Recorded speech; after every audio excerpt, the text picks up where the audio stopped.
ప్రభునందు ప్రియమైనటువంటి దైవజనమా, ప్రభు పేరట మీకు నా ప్రత్యేకమైన వందనాలు. ఎఫెసీయులకు రాసిన పత్రిక 5వ అధ్యాయము 22వ వచనం భార్యాభర్తల దాంపత్యం గురించి అపోస్తలుడైన పౌలు గారు ఎంతో అనుభవంతో రాశాడు. స్త్రీలారా, ప్రభువు వలె మీ భర్తలకు విధేయులైయుండుడి. మనం దేవునికి ఎలాగా విధేయులమై ఉంటున్నామో, దేవునికి మనం ఎలా భయపడుతున్నామో, దేవుణ్ణి మనం ఎలా ప్రేమిస్తున్నామో, అలాగే భార్యలైన వారు తమ భర్తలకు విధేయులై ఉండాలి. చాలామంది కుటుంబాల్లో నేను చూస్తూ ఉంటాను, సేవకుడుగా సేవ చేస్తుంటారు కొంతమంది, కార్యాన్ని భార్యలు వ్యతిరేకంగా ఉంటారు. సేవకుడు సేవ చేస్తుంటాడు, సేవకురాలైనటువంటి దైవజనురాలు ఎలా ఉండాలో తెలుసా? తన భక్తికి తగినట్లుగా అబ్రహాము విశ్వాసులకు తండ్రి, శారా ఏంటి జనములకు తల్లి. చూసారా, ఆయనేమో విశ్వాసులకు తండ్రి అయితే ఈమెమో ప్రజలందరికీ తల్లి. అటు హోదాను సంపాదించింది ఆవిడ. కారణం ఏంటి? ప్రార్థన. తన భర్త నడుస్తున్న మార్గం ఏంటంటే, ప్రభువు పిలిచాడు, భక్తి జీవితంలో నడుస్తున్నాడు. తన భార్యగా శారమ్మ ఏం చేసింది? భర్తకి వ్యతిరేకంగా ఉందా? లేదు. భర్త మోకాళ్ళ నుండి ప్రార్థిస్తూ దేవుని గణపరుస్తూ ఉంటే ఆమె కూడా మోకరించి ప్రార్థిస్తూ దేవుని గణపరిచి ఇద్దరి ప్రార్థన ఒకటయ్యింది. గొప్ప కార్యం చేశాడు దేవుడు. వృద్ధాప్యమందు సంతానము పుట్టడం అంటే ఆశ్చర్యకరం కాదా? వృద్ధాప్యమందంటే 90 సంవత్సరాల వయసులో ప్రార్థన చేసి ఆమె అంటుంది, మృతతుల్యమైన ఎముకలలో నుండి నేను బిడ్డను కంటాను. హల్లెలూయా, దేవునికి స్తోత్రం కలుగును గాక. మృతతుల్యమైనటువంటి ఎముకలలో నేను మరలా, నా శరీరం మృతమైనది, నా ఎముకలు మృతతుల్యమునకు వచ్చేసాయి, నా శరీరంలో శక్తి లేదు, వడిలిపోయిన శరీరంతో నేనున్నాను. కానీ నా విశ్వాసం ఏంటో తెలుసా? నా భర్త చేస్తున్న ప్రార్థన, మమ్మల్ని పిలిచిన సృష్టికర్తని యెహోవాకు మేము లోబడి ఆయనకి ప్రార్థన చేసి భక్తి జీవితం అందు విశ్వాసము కలిగి పిల్లలను కంటాను అంది. దైవజనురాలంటే అలా ఉండాలి. ఎంత సహకరించిందో చూసారండి అబ్రహాముకి భార్య. చాలామంది సేవకురాండ్లు తమ భర్తలు సేవ చేస్తూ ఉంటే భార్యలు సహకరించాలి. ఏ భార్య అయితే సహకరించదో ఆ సేవ ఫలించదు. సేవకుడు గొప్పతనం కాదు, ఆయన వెనకాల ఉన్న భార్య గొప్పతనం. కానీ మట్టి కొంతమంది భార్యలు ఏం చేస్తారంటే భర్తల మీద తిరుగుబాటు చేస్తారు. చాలా తప్పు. లోబడి ఉండమన్నాడు దేవుని వాక్యం.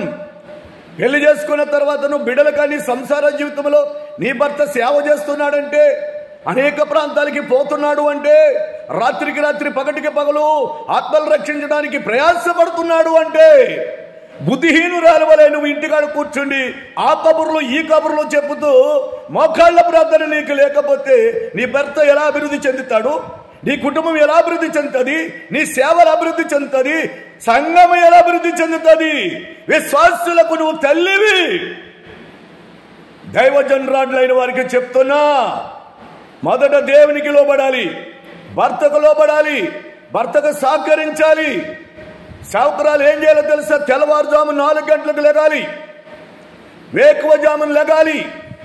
ఆమె సేవకురాలు పాస్టరమ్మ, దైవజనురాని భార్య, దైవజనుని భార్య వేకువజామున లేసి తన భర్తకిని తన పిల్లల క్షేమం కోసమును ప్రార్థన చేసి, గుణవతి అయిన భార్య అంట బిడ్డలకు భోజనం తయారు చేసి ఇచ్చుతుందంట, పొద్దుటే లెగుతుందంట.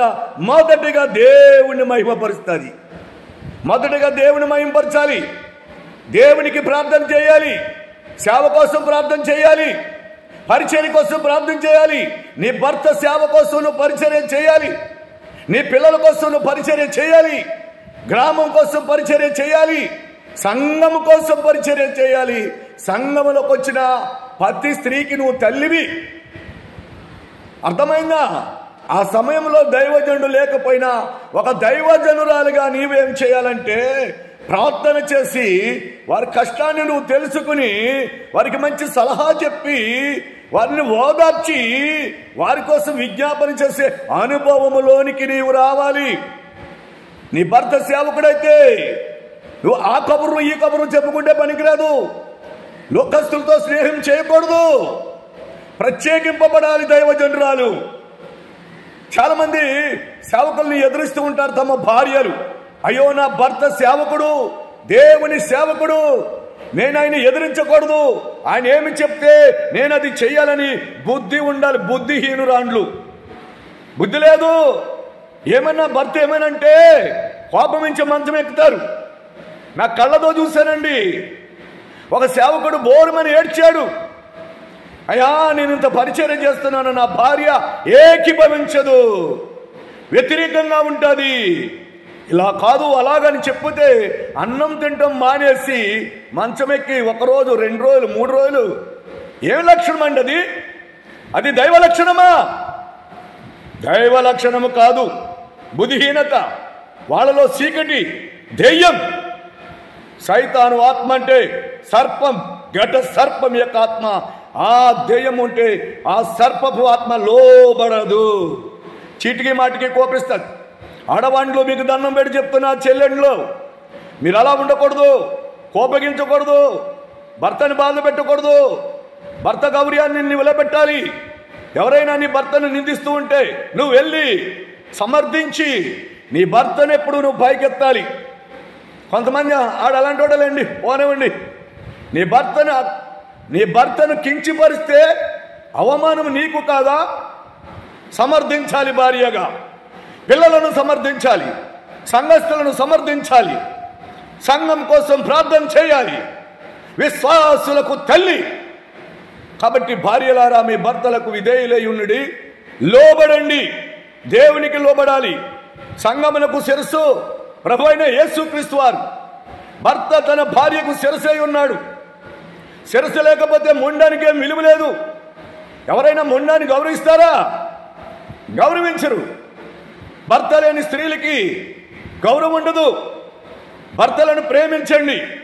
వారు మిమ్మల్ని బాధ పెడుతూ ఉంటే మారు మనసు కోసం ప్రార్థన చేయండి. కానీ అతంత్రంగా వారిని వదిలిపెట్టి అమ్మగారులకెళ్ళి కూర్చుని విడాకులిస్తాను పనికి మాలిన మాటలయ్యి. అందుకే నా పెళ్లి చేసుకుంది, దేవుని మందిరంలో వాగ్దానం చేసింది.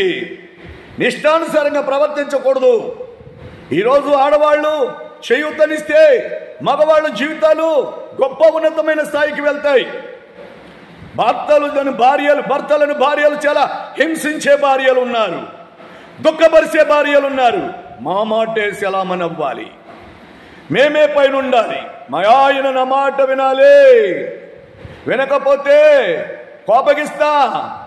ఆ భర్త ఏం చేస్తాడు? ఇక అమ్మో ఇది ఎలాగా కోపమించి మంచం ఎక్కుతుందిరా బాబు, 3 రోజులైనా 4 రోజులైనా అన్నం తిందో ఈ శరవడు పడతాడని. దైవజనుడు సేవకుడు అంటే దేవుని దాసుడు, సేవకుడు, యాజకుడు పనికిరాలిని ఆ పనికి మాలిన దానికి లోబడిపోతాడు. ఇలా అన్నానని బాధపడకండి. ఆయన బలహీనత ఏంటో తెలుసా? తన భార్య యొక్క వీక్నెస్. అమాంతంగా మోకం చాటుపుచ్చుకోవటము, కోపగించడము, మంచం ఎక్కి పడుకోవటము, నీళ్లు తాకుండా భోజనం తినకుండా, అవి దైవ లక్షణాలు.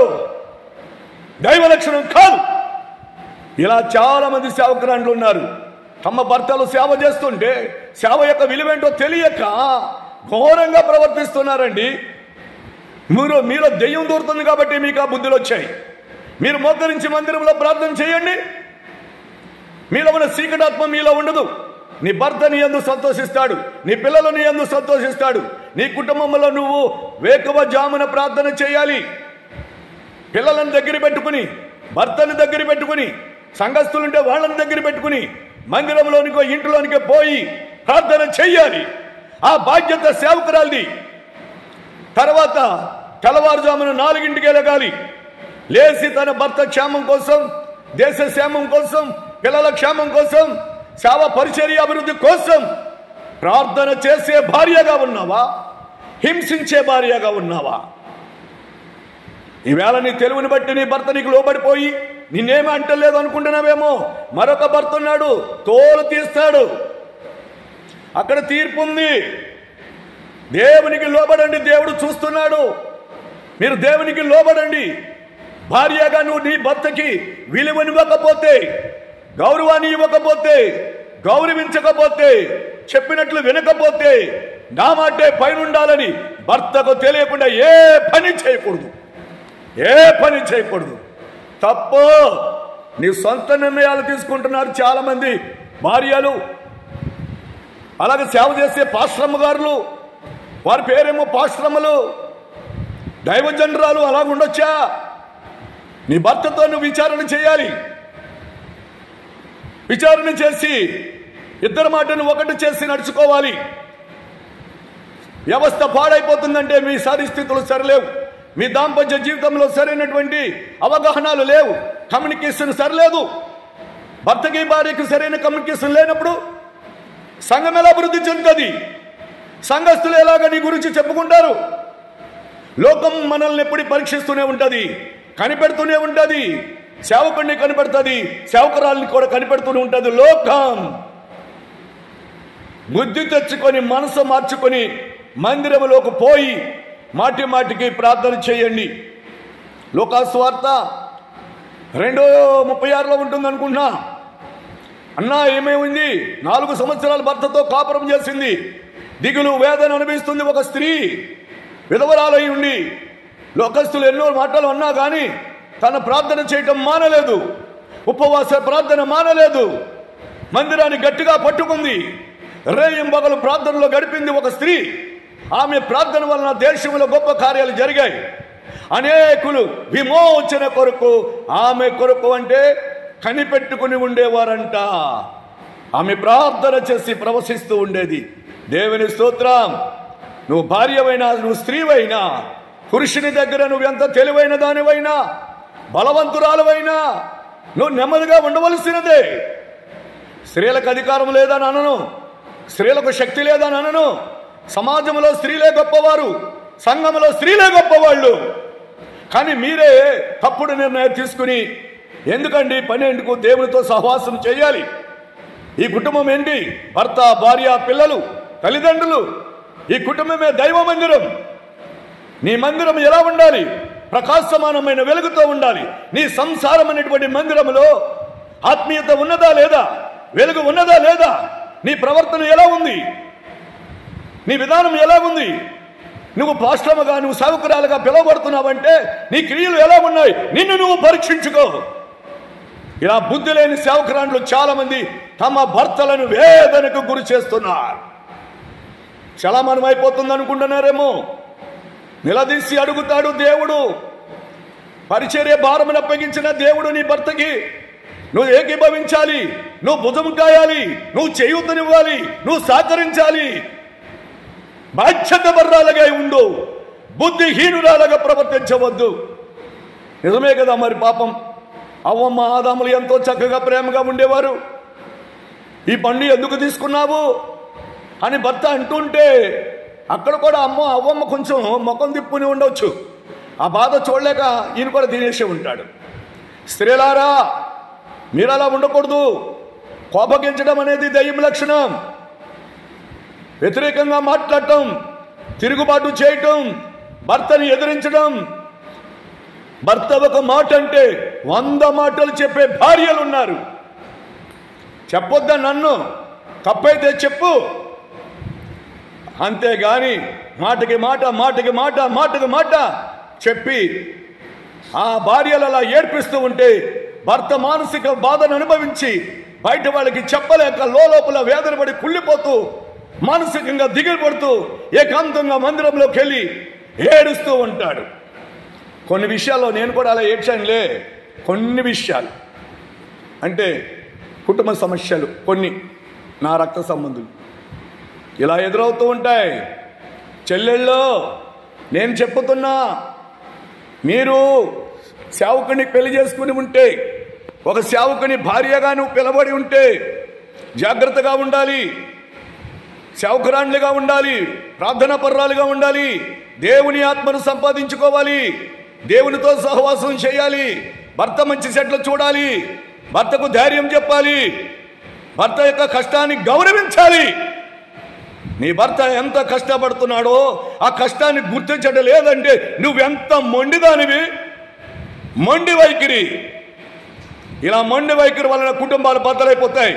పరిచర్య ఆగిపోతుంది. ఆడదానిగా, భార్యగా, సేవకురాలుగా నీవు సహకరించకపోతే సేవ ఫలించదు. సగభాగం జాగ్రత్త. ఎఫెసీయులకు రాసిన పత్రిక ప్రకారంగా లోబడండి, మీ భర్తలను గౌరవించండి, ప్రేమించండి. అందుకే దేవుడు ఆదాము నుండి స్త్రీనిచ్చింది ఎందుకో తెలుసా? ఆదాముకి సహకారిగా ఉండటానికి భార్యనిచ్చాడు, పిల్లలకని ఆ పిల్లలను దేవునికి ఇవ్వడానికి, తన భర్తకి సహకారిగా ఉండటానికి. భర్తను గౌరవించాలి. దేవుడి దగ్గర ప్రార్థించే నీవు నీ భర్తను గౌరవించకపోతే దేవుడు నిన్నెలా గౌరవిస్తాడు, నిన్నెలా ఇష్టపడతాడు? ఈ బుద్ధిహీనత, ఈ అజ్ఞానం, ఈ సాతాను యొక్క స్వభావం, ఈ చీకటి ప్రభావం తొలగిపోవాలి మీ జీవితంలో నుండి. దేవునికి లోబడండి, మోకరించి ప్రార్థన చేయండి. పరిచర్య భారం నాకు కూడా ఉందని ముందుకు వచ్చి ఒక దైవ జనురాల్లాగా ఉండాలే గాని లోకస్తురాల్లాగా నువ్వు ఉండకూడదు. మత్తొచ్చి నిద్రపోతు వలె తిన్న వెంటనే మంచం మీద పడుకొని లోక సంబంధమైన కబుర్లు, ఇతరులతో సంభాషణ చేయటము, పొద్దుటే లేచి ప్రార్థించడం చేయకపోవటము, బాధ్యత పరంగా ప్రార్థించకపోవటం. కొంతమంది ఏం చేస్తారు, నీ ప్రార్థన నువ్వు చేసుకో, నా ప్రార్థన చేసుకుంటానులే. ఉన్నారు దెయ్యాలు. ఏకీభవించి ప్రార్థన చేయమన్నాడు దేవుడు. దుష్టుడు ఏకీభించనివాడు. పిల్లలో మార్గం, భార్య మార్గం, భర్త మార్గం, కుటుంబాలను బద్దలు కొడుతున్నాడు శత్రువు. ఆ బలహీనత మీరు తెలుసుకొని మిమ్మల్ని మీరు తగ్గించుకోండి. ఒకవేళ మీ భర్త ఏదన్నా అంటే క్షమాపణ కలిగి ఉండండి, తర్వాత అడగండి. భర్తని భార్య ప్రేమించాలి, పరిచర్య చేయాలి, సహకరించాలి, చెప్పాలి. అగౌరవపరచకూడదు, అమర్యాదగా మాట్లాడకూడదు. భర్తని భయపెట్టే భార్యలారా, భర్తలను హింసించే భార్యలారా, రేపు తీర్పులో మీ పరిస్థితి ఏంటో గుర్తు తెచ్చుకోండి. అవసరమైతే దేవునికి ప్రార్థన చేయండి. నీ భర్త ఎన్నో ప్రాంతాలు, ఎన్నో దేశాలు, ఎన్నో గ్రామాలు ఇలాగ సంఘాల మధ్య తిరుగుతూ వాక్యమును ప్రకటిస్తూ ఇంటికి వస్తుంటే ఎలా ఉన్నావు, ఏమయ్యావు, ఏమైంది, ఒంట్లో ఎలా ఉంది, ఎంత కష్టపడుతున్నావో. పాపము అన్న మాట రావట్లేదు బుద్ధి లేని స్త్రీలకు. అలాంటి బుద్ధి లేని కొంతమంది స్త్రీలు ఉన్నారు. పాపము, అయ్యో నా భర్త, అయ్యో పాపం అన్న మాట రాదండి.